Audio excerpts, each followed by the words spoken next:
Alden, ginaya si Kath na nag-gym mga kasumers nag-workout, no? Kath spotted sa labas, tapos followers ni Kath bumagsak ng 300,000 mga kasambreros. Bakit kaya, no? Nakakagulat ito mga kasambreros. So, unahin ko itong kay Kath, yung kanyang Instagram followers mga kasambreros as of May 7, 2026, 7 a.m. ay from 20,600,000 naging 20,300,000 na lang mga kasambreros. So, nagulat ako dito. Check niyo po sa inyong sariling cellphone para makita niyo ng sarili niyo mga kasambreros. So, hindi ko alam kung ano nangyari dito, no? Siguro may mga storya behind. Bakit bakit bumaba ng ganito? Although, syempre, no, kumpara mo sa mga followers na or sa mga tao na may Instagram, sobrang laki pa rin ng 20 million mga kasambreros. Baka 100,000 ka nga lang, sobrang dami na. Pero ito ay something na may reason ba? Parang magtataka ka kung bakit ganoon, no, mga kasambreros, na bumagsak talaga siya at bumaba ng 300,000. So, baka may nangyayari sa loob, may nangyayari sa likod ng camera, no, mga kasambreros. Pero hoping and praying, no, na maging okay ang lahat mga kasambreros, kasi ayaw naman natin na alam mo yun, madaw ng sobra, no, si Catherine mga kasambreros. This is something na mahalaga din kasi sa kanila, no, yung kanilang mga followers mga kasambreros. So yun, talagang let's just hope and pray po mga kasambreros. Tapos, si Alden naman, may isang fan na nakuhaan sina Alden at Nadine dito, no, sa ibang anggulo. Na-post ko dito no nakaraan yung picture na kung saan nagsishoot sila sa parang isang mini refreshment bar mga kasambreros. So parang pareho din sa Salmon Sunday, no, meron din silang eksena sa bar mga kasambreros. So dito rin sina Alden. Parang may ginagawa sina Alden dito, tapos yung music background ay yung parang pang disco din. Siguro part na eksena na ito mga kasambreros ni Nadine Lustre, no. So dito ay nasa likod lang yung camera or yung kumukuha ng video mga kasambreros, kasi nga gumagawa na eksena sina CEO at saka si President mga kasambreros, si Alden Richards at saka si Nadine Lustre mga kasambreros, no. Talagang pinagkakaguluhan sila kahit saan sila pumunta mga kasus or kumuha ng eksena. Tapos ito, nanlibre pala si Alden ng cake mga kasambreros. So, na-realize ko, late ko na pansin yung si Christopher Diwata na yung pangalan ng nag-birthday, na isa sa mga kasamahan ng cast mga kasambreros ng Love Siargao.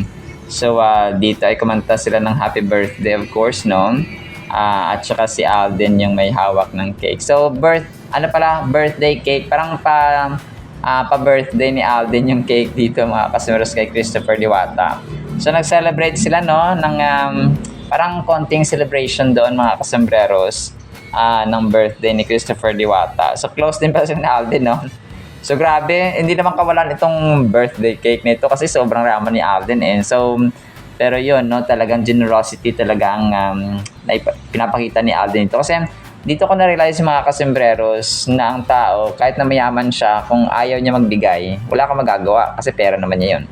Pero si Alden, na iba talaga, dito mo nakita na tapos yung tao naman, kahit na hindi gaanong mayaman, may sapat lang, kung gusto niya talaga at saka mapagmahal siya sa kapwa, generous siya or kind siya mga kasambreros, magbibigay siya. So yun po yung kaibahan ng God-fearing people at saka non-God-fearing people. So ganoon siya. At saka syempre, no, kasi kapag may takot ka sa Diyos at saka mahal mo ang Diyos, mga kasambreros, ay mahal mo ng tao. And yung character niya ba na nagagaya mo. Kasi nga si Lord, di ba, kind, generous, and so on mga kasambreros. So ganoon din po si Alden. So, dito ko na-realize, no, kahit kapatid mo, kahit asawa mo, or family members, kahit na mayaman sila, kung wala silang pagmamahal sa iyo, wala silang kindness, wala silang generosity, so hindi ka nila bibigyan. Pero ang tao kahit na sapat lang, kung mahal ka nila, or generous or kind sila, magbibigay sila. So yun po yung pinagkaiba mga kasembreros. So naisingit ko lang po, no. Tapos dito, so mamaya pe-play ko ito habang kumakanta si na Alden ng ng happy birthday, no, dito kay Christopher Diwata nga mga kasembreros. Tapos ito ang cute ng reaction ni ate dito. Parang vlogger siya sa Siargao. Tapos Bisaya yung kanyang language, yung mga kasembreros, or dialect na ginagamit. Tapos finally sabi niya gano'n na nakita na rin nila si Alden mga kasembreros. So yun, tapos very genuine at authentic, no, yung reaction ni ate dito mga kasembreros. Sabi niya, "Hi Alden," sabi niya, "Pwede pa picture?" Sabi niya, "Yes, yes." Sabi niya, "Say hi, can you say hi to my vlog?" Sabi niya, "Hi, hi." Sabi niya, tapos sabi niya, "Pwede pa shake hands?" Sabi niya gano'n. Sabi niya, "Oo naman sis." Sabi niya gano'n. So parang na yung Alden. So yun, video. Video pala ito. Video na lang sa nice name. Grabe, no, sobrang bait niya kahit na sobrang gabi na, or parang gabi na to pero pinagbigyan niya pa rin mga kasembreros ang dito ang nagpa-picture or gustong kumuha ng picture sa kanya mga kasembreros. Tapos ito, another angle ito mga kasembreros doon sa pagsushoot nila ng Love Siargao nga mga kasembreros, no. Tapos ito po ay parang nagbigyan nila na emphasize dito si Kailin Alcantara at saka si Gab Lagman mga kasembreros. So Gablin, no, yung kanyang dito, yung kanyang ginawang tandem. So ito po sina Alden din nandito, yung parang isang angulo kanina mga kasembreros na kung saan ay parang nasa minibar sila, no. Mga customers. Tapos si Alden, na-feature din pala siya, no, sa Manila Standard. Yung kanyang dito, yung kanyang pagbabago ng role nga, no, from Pulang Araw to medical drama series na Code Gray mga kasembreros sa Manila Standard. 21 hours ago, after the strong run of Pulang Araw, Alden Richards is preparing for a shift in tone with a new television project, Code Gray, a medical section or medical action drama that he says brings him into unfamiliar territory. So yun siya, no? Parang na-feature pala siya ng Manila Standard mga kasembreros. So talagang ang lupit, no? Nag-shift nga talaga siya kasi iba rin yung kwento ng dito ng Pulang Araw, iba rin yung kwento ng yung kanilang movie nga na Hello Love Again. So yung Out of Order, no? Yung Big Tiger, ayun, naabangan ko rin pala yung Big Tiger mga kasembreros. So baka ipapalabas din naman nila yan. So apart from Code Gray, abangan pa rin natin itong Big Tiger na Hollywood movie nila mga kasembreros. So grabe ang hectic ng schedule niya, so iti mga kasembreros. Alam kong bibilisan din nila tong Love Siargao tapos pagkatapos niyan Code Gray, or baka after ng Love Siargao, Code Gray na siya, tapos yung Big Tiger susunod. So baka ganoon mga kasembreros, no, yung kanilang magiging setup dito. Kasi Code Gray ni Alden, ano kaya nangyari dito sa kanya so nasa progress naman siguro yung kanilang Code Gray, at may tama silang parang may right na schedule talaga yung team ni Alden mga kasembreros, kasi nga napaka-organized, no. Napaka-organized ng team ni Alden talaga mga kasembreros. Kung titingnan natin yung kanilang mga galaw at management mga kasembreros, sobrang napaka-pulido, no. Pulido trabaho ang team ni Phenomenal Box Office Cinema King mga kasembreros. Pero yun, abangan natin yung yung Code Gray at saka ang Big Tiger na pelikula niya, of course, mga kasembreros and mga Kathinatics. Tapos medyo hindi ako agree dito. So ito po ay isang yung nag-post kahapon ng top 5 most beautiful female celebrities mga kasembreros sa Pilipinas, ay parang ito rin yung nag-post ngayon ng parang top 5 most handsome Filipino celebrities mga kasembreros. So, parang number 1 niya yata rito si Daniel Padilla eh. So, ang tao pwedeng pogi, no? Pero when it comes to level of character, yung yun nga, no? The way he or she treats other people, and so on, so yun po yung moral values, no? Yun siya mga kasembreros. Number 1 niya dito si Daniel Padilla, number 2 si James Reid, number 3 si Enrique Hill, number 4 si Alden Richards, number 5 si Sian Lim. So personal pick niya yata ito mga kasembreros ang mga to. Pero yun lang, no? Para sa atin of course ay si Alden ang number 1 kasi inside and out, no, yung kanyang pagiging pogi. Ang pogi kasi, ang meaning ng pogi ay presence of God inside. So yun siya, no, kung kaya siya pogi mga kasembreros. Pero yun, personal picks naman niya to. So hayaan na natin mga kasembreros. Speaking of pogi, ay si Mayor Mark Alcala naman kinompare kay Alden Richards. Both pogi naman. Grabe daming reactions. So 214 reactions 5 hours ago mga kasembreros. Tapos post ito ni Risken. Yes, parehong pogi, no? As I've mentioned kanina, ang tao pwede maging pogi, pero may kukumpara mo sila when it comes to character, no? The way they treat other people and the people around them mga customers. Well, of course, si Mayor Mark Alcala is a public servant. Expected mo na yun sa kanya na talagang matulungin siya sa kapwa. He's doing welfare for other people, especially sa kanyang mga nasasakupan. Pero pag hindi na siya public servant, no, kagaya ni Sir Alden siguro, ay doon mo na siya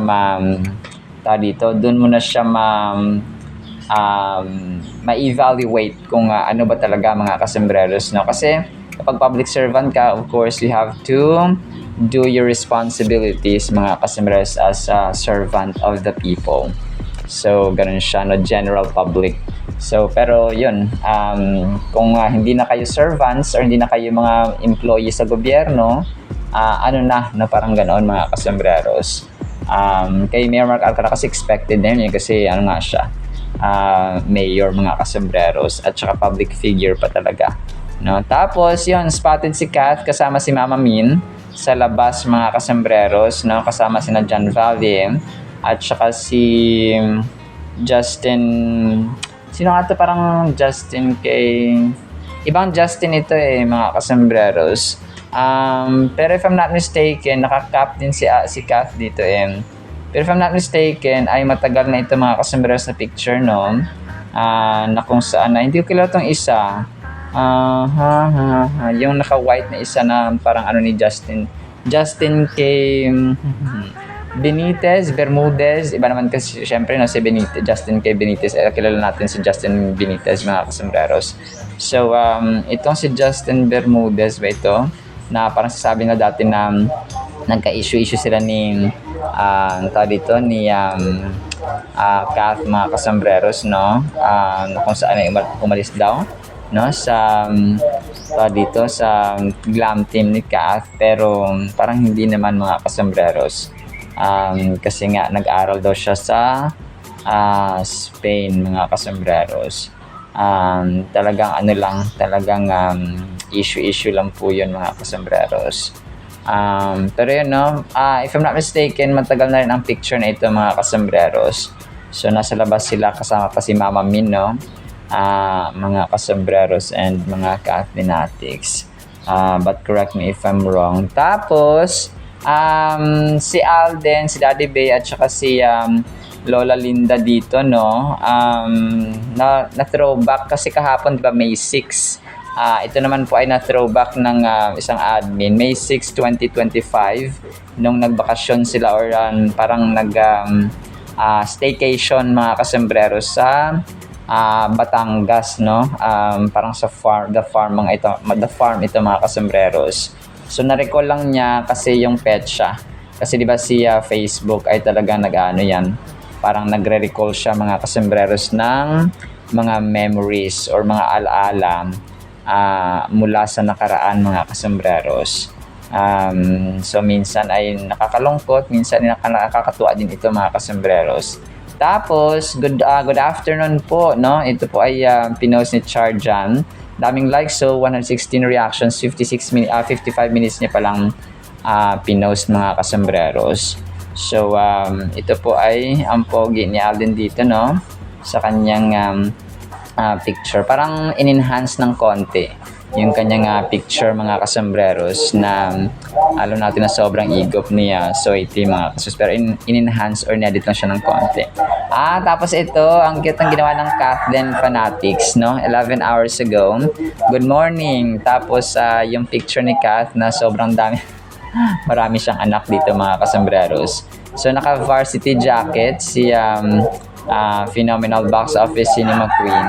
Tapos ay alam ko parang edited lang din ito mga kasambreros, no? Na na parang ginamitan nila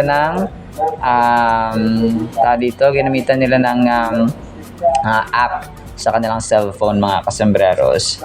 So ang cute lang kasi parang maraming anak na si Phenomenal Box Office Cinema Queen mga kasambreros na iba-iba pa yung hawak ng kanyang mga mini Catherine. May gitara, may libro, may laptop, may camera, may kape sa Starbucks. Pati kape sa Starbucks, no? Sinama pa nila mga kasambreros. Pero yun po, no? Talagang ang cute lang ang ginawa ng isang fan or ng Kathleen Fanatics mga kasambreros dito sa picture niya Kath mga kasambreros. So, yun po. Tapos, next item natin. So, yun, isa sa mga major items natin o ginaya ni Alden si Kath na nag-gym sila o nag-workout mga kasambreros. Ito ay parang nakuhaan doon sa sa Love Siargao sa Siargao mismo mga kasambreros. So si Alden doon sa may harap, naka-block siya at saka tapos maya-maya napagod na siya, nag-cellphone na lang siya mga kasambreros, no? Kasi nga napagod mag-workout siya, so binibidyohan pa rin siya na makasama dyan, hindi niya alam. Hindi niya alam binibidyohan siya. Hindi ko alam kung sino yung hindi ko alam kung kapwa niya artista nag-video or fan doon mga kasambreros or isa sa mga nag-gym or nag-workout. So Tauhai, yung pangalan ng gym ay Tauhai, no? Siargao, Philippines. So, Tauhai Fitness. Ang Tauhai kasi sa Bisaya or sa Ilonggo ay hayahay. Parang relax ka, no? So, kung kaya siya Tauhai mga kasambreros. Kung pa parang yun nga, relax ka mga kasambreros or hayahay. Wala kang problema, at ease ka, kalmado or so on. So, ganun siya yung Tauhai sa Bisaya mga kasambreros. Kung kaya Tauhai kasi nga dito makapag-relax ka. Pero hindi ka naman gaano makapag-relax kasi nga mag-gym ka. Mag-gym ka at magbubuhat mga kasambreros at saka mag-workout. Pero yun po, no, talagang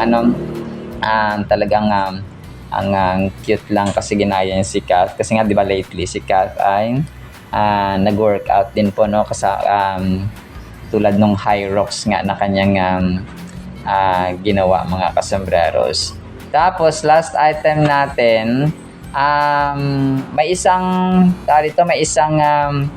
bumisita or dumaan sa McDo ni Alden, no? Na kung saan ay kinawaan niya ng video ang McDo McDo Santa Rosa Bayan sa Heritage mga kasambreros ni Alden. So na-miss natin na yung yung pagbisita ni Alden doon mga kasambreros sa kanyang sariling McDo. Kasi nga busy na si Alden, so kung kaya hindi rin siya gaano nakakabisita sa kanyang mga business mga kasambreros. Sobrang busy ni Phenomenal Box Office Cinema King. So ito po ay post ng isang fan doon mga kasambreros, no? Sa sa McDo ni Alden Richards. Alright, so yan lang actually sa ating curtain items. Piplay ko po itong mga videos na iba, and then ang salita ng Panginoon na sobrang mahalaga po sa ating buhay. Isang pinagpalang araw po ha sa bawat isa.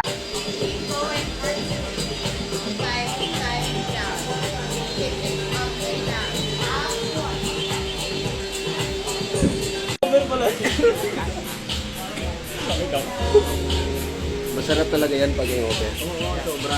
Meron pala dito. Tagal-tagal ko na yan dito. Tagal-tagal ko mo.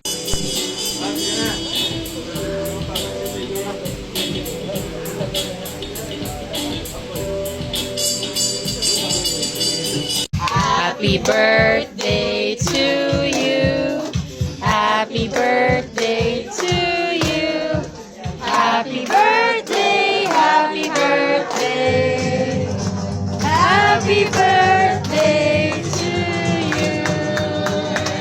Yay!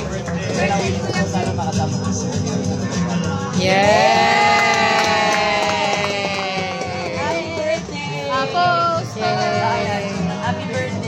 Tsaka gusto ka namin maligaya. Alam namin malayo ka sa pag-ibig namin maligaya. Dar, finally nakita na naman si Alden. Ako sa una. Oh my God! Hi Alden! Hello. Pwede mo picture? Yes, yes. And can you say hi to my vlog? Hi, hello vlog. Pwede pati-shake hands? Oo naman. Oh my God! Finally Dali, picture tayo, dali. Ali! Ready, 1, 2. Ah, hindi, video na lang para video na screen lang. cap na lang. Sige, nice to meet you. Thank you! Sobrang ganda ng ating Word of God mga kasembres. Ang title natin ay Walang Division Dapat. Mahaba po ang ating verse. Mababasa natin ito sa 1 Corinthians chapter 1 verses 10 hanggang 13. Babasahin ko na lang po. Very practical at ma-apply po natin ito sa ating buhay. Sabi dito ni Apostol Pablo, "Now I plead with you, brethren," referring to the Corinthians and sa atin din, "by the name of our Lord Jesus Christ, that ye all speak the same thing, and there be no divisions among you." So ito yung sasabi niya, no? "But that you be perfectly joined together in the same mind and in the same judgment. For it has been declared to me concerning you, my brethren, by those of Chloe's household, that there are contentions among you." Merong mga alitan daw, no? Doon na nababalitaan si Apostol Pablo. "Now I say this, that each of you says, I am of Paul, or I am of Apollos, or I am of Cephas, or I am of Christ. Is Christ divided? Was Paul crucified for you? Or were you baptized in the name of Paul?" So ito po ay napaka-powerful na sinasabi, no? May mga questions pa nga dito na napaka-personal si Apostle Paul mga kasembrero sa mga taga-Corinto or taga-Corinth. So ito po ay applicable din po sa atin mga kasembreros. Ang isang tahanan, ang isang organization, ang isang company, ang isang bansa, ang isang community, kapag divided yan sila, wala silang plano na wala silang matatag na pagkakaisa or pagsasamahan mga kasembreros, and definitely hindi sila makakabuo ng plano at steps mga kasembreros na maganda or kumaga pa productive mga kasembreros. Siguro kapag nagkanya-kanya sila, let's say sa isang barangay, na pag sinabi ng kapitan na ganito ganyan, magsilikas na, tapos hindi sila nakinig kasi walang pagkakaisa mga kasembreros, or ito dapat ikaw magtanim ka ng ganito dito, tapos dito ganito yan. So dapat magkaroon tayo ng bayanihan, so tapos walang pumunta. So kung pag nagplano sila, hindi magiging productive or hindi magiging I would say hindi maganda yung resulta, kasi nga hindi sila nagkakaisa, kasi nga divided sila mga kasembreros. Lalong-lalo na sa bahay, no? Kapag sinabi ng tatay na ganito, hindi sinunod ng anak. Sinabi ng nanay na ganito, hindi sinunod ng anak. So, walang magandang resulta o walang magandang naidudulot talaga mga kasembreros ang mga divided na grupo. And kahit yung ating utak, no, kapag divided siya, hindi yung utak mismo ng mga nerves or mga neurons or so on. Hindi po mga kasembreros, yung ating iniisip ba, kunwari, ano ba yung unahin ko? Ito ba o ito? Siya ba o ito? Ito ba o ito? So, kapag wala tayong focus na parang ganoon siya mga kasembreros. So, yung division, may mga positive naman na na application yung mga kasembreros. Let's say division of labor, no? Hati-hatiin yung trabaho sa bahay. O ikaw sa paghugas ng plato, o ikaw sa paglalaba, o ikaw sa paglinis, o ikaw sa paghatid ng kapatid mo, o ng anak mo, o ng... So, ganyan mga kasembreros, no? Parang mag-asawa na may kanya-kanya silang mga responsibilities and obligations sa araw-araw, everyday routines. Pero kung ang plano ay divided kayo, wala kayong pagkakaisa. Ito yung sasabi na Apostol Pablo, no? Sa simbahan kasi, kapag yung Christianity, kung ikaw ay isang born again Christian, tapos ikaw na isang born again Christian, tapos magkaiba kayo ng church, pero isang Biblia lang, isang Kristo, isang Diyos lang pinaniniwalaan mga kasembreros. So, dapat walang division doon. Kasi isang Diyos, isang Kristo. Pero kapag iba yung pininiwalaan mo, but you call yourself a believer of Christ or a follower of Christ, tapos yung isa naman sinasabi niya na believer ni Kristo siya, or Kristiyano din siya, believer and follower of Christ, pero iba yung pinaniniwalaan at iba yung ugali, hindi humble, yung isa humble, yung isa hindi, yung isa yung isa mawain, yung isa hindi, yung isa loving, yung isa hindi. So, hindi siya tunay na Kristo, hindi siya tunay na mananampalataya or tagasunod ni Kristo kapag ganoon mga kasembreros. Kasi nga walang unity. Kasi nga divided sila mga kasembreros. So ito yung gustong sabihin dito at in-emphasize ni Apostol Pablo mga kasembreros na kapag meron tayong kapag meron tayong pininiwalaan, let's say we believe in Christ, we believe in the Lord, mga kasembres, we believe in the Holy Bible kasi isa lang naman yung ating Biblia, not unless na meron kayong ibang version. Pero ganun pa rin no? Yung mga puso kasi ng characters ng pagiging Kristiyano, yung pagiging loving, pagiging patient, pagiging faithful sa Panginoon, pagiging gentle, pagiging kind, pagiging humble, na pagiging mawain, pagiging mapagpatawad, na mapasalamat, na sumusunod kay Kristo and so on mga kasos, may self-control, may gentleness, may goodness and so on mga kasos. So yun siya, no? Kapag wala yun, tapos sabihin mo na follower ka ni Kristo, so hindi totoong follower ka ni Kristo kapag ganon, because if we follow God, we imitate God mga kasembreros, yung character niya, no? Yung kanyang mga ugali mga kasembreros. So, ganoon po siya. So, dito, parang sabi na Pastor Pam na walang division dapat sa isang church. Kung kayo ay manampalataya ni Kristo, yung isa naman si Cephas, isa naman si Apollos, no, hindi ganoon. Kasi sabi na Pastor Pablo, ako ba yung na-crucify? Ako ba yung naipako sa krus? No? Ako ba yung bininigan ba kayo sa pangalan ko? So, hindi, no? They were baptized in the name of the Lord Jesus Christ, and Jesus Christ was crucified for all humanity, no, mga kasembreros. Kung kaya sinasabi nito na hindi dapat kayo nagkakaroon ng division kung the same na turo, no. Ganon din po sa atin mga kasembreros, especially sa ating tahanan, no, na kung tayo po ay Christian family, yung ating magulang ay Christian, no, we obey God, we have the Bible, we read the Bible. We should love one another, and we should believe the same God, the same Jesus Christ, the same Holy Spirit in unity mga kasembres. Paul in this powerful verse reminds us of the importance of unity and solidarity among believers in Christ. So dapat solid ba mga kasembres, kasi inaatake rin niya ng kaaway, no? Magpapadala din si Satanas ng mga alimporis niya para guluhin at hindi makatayo yung isang, kasi yung isang kumpanya, pansinin niyo, yung isang kumpanya kapag hindi nagkakasundo ang management, talagang hindi yan lalago. Iba pa babagsak at magsasara ang isang kumpanya mga kasmas kapag kunwari yung CEO tapos yung mga managers niya ay nag-aaway-away, nagkakagulo, hindi sila united mga kasembreros. Pag sinabi ng manager na ganito ganyan ay iba yung sinusunod ng mga supervisors at ng mga members. So hindi sila magtatagal because walang unity, no? Kasi nga divided sila mga kasembreros. So and so with our family mga kasembreros, he urges us to prioritize our loyalty and devotion to Jesus above all else, including our loyalty to human leaders or figures within the church. It serves as a gentle but firm reminder that our ultimate allegiance should always be to Christ, who unites us all as brothers and sisters in faith. So, ganun siya mga kasembreros.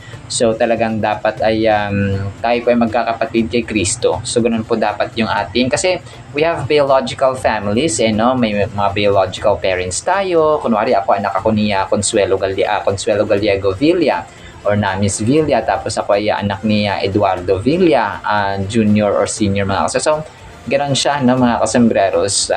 Biological parents ko sila, no, I have biological siblings, pero meron tayong tinatawag na biological family at spiritual family. So yun po yung sa simbahan naman, mga kasombrero. So think about it, in a world where divisions and conflicts can easily arise, this message from Paul is a timeless and invaluable lessons for us all. Invaluable lesson for us all. We can foster a sense of unity and harmony within our communities or believers or of believers by focusing on our shared faith in Christ rather than getting caught up in individual loyalty. So parang yes, tinuruan sila ni Apostol Pablo, tinuruan sila ni Barnabas, tinuruan sila ni na Timothy and the rest of the apostles. Pero yung pinaka mindset dapat natin, and then yung mga taga old Christian churches, mga kasembreros, ay si Jesus Christ yung namatay para sa atin. So kung tinuruan man tayo ni ganito, ni ganyan, huwag mawala doon yung paniwala natin na Jesus Christ is the center of all. Hindi yung ako yung nagturo dito so ganyan. So hindi po. Parang dati sa amin, no, ganun siya. Nagtuturo kami ng mga disciples, and we have spiritual leader, which is the senior pastor, mga kasembreros. So under kami doon sa umbrella ng isang church na yon or isang leader, mga kasembreros. The relevance of these verses extends to the modern day church settings where divisions over leadership, doctrine, or other issues are not uncommon. By sharing stories of churches that have overcome such divisions, by refocusing on Christ and His teachings, we see the transformative power of unity leading to growth and renewed purpose. So lalago talaga yung church, mga kasombrero. So lalo na po sa church, kapag divided ang church, hindi po talaga siya lalago. So sa amin sa Manila at Sawa ng Panginoon ngayon ay talagang lumalago, no? Kasi nandun yung unity, nandun yung pagkakaisa, mga kasomberos, at submission sa mga senior leaders, mga kasomberos ng simbahan. So which is definitely si Jesus Christ or si God ang kanilang pinaka-pinuno, mga kasomberos, or head of the church. So sa final thought natin, imagine your workplace or family thrives only when everyone pulls together. The same is true for your faith community. Stay united, uphold the teachings of Jesus, and strengthen your faith. Set aside differences and focus on what binds us, our beliefs in Christ. So isang tabi natin yung mga differences natin. Yung mga minsan hindi natin gusto, pero ito yung gusto ni Lord Jesus Christ. So we are united doing this thing, mga kasembreros, na gustong ipagawa sa atin ng Diyos, mga kasembreros. So love Him with all our mind, soul, heart, and strength, mga kasembreros, and we'll love our fellow believers, our fellow people, our family, our neighbors, and so on, mga kasembreros, as we love ourselves. Alright? So yun naman po sa ating Word of God, Nawa po ay pagpalaan po tayo ng pag-ibig, pananampalataya, pag-asa, and unity, at hindi division sa ating community at sa ating environment, mga kasembreros, especially sa church. In the mighty, holy, sweet, magnificent name of the Lord Jesus Christ, we pray, with the communion of the Holy Spirit of the living God. And everyone said Amen and Amen. See you sa next segment, mga kasembreros, and paalam po. I love you.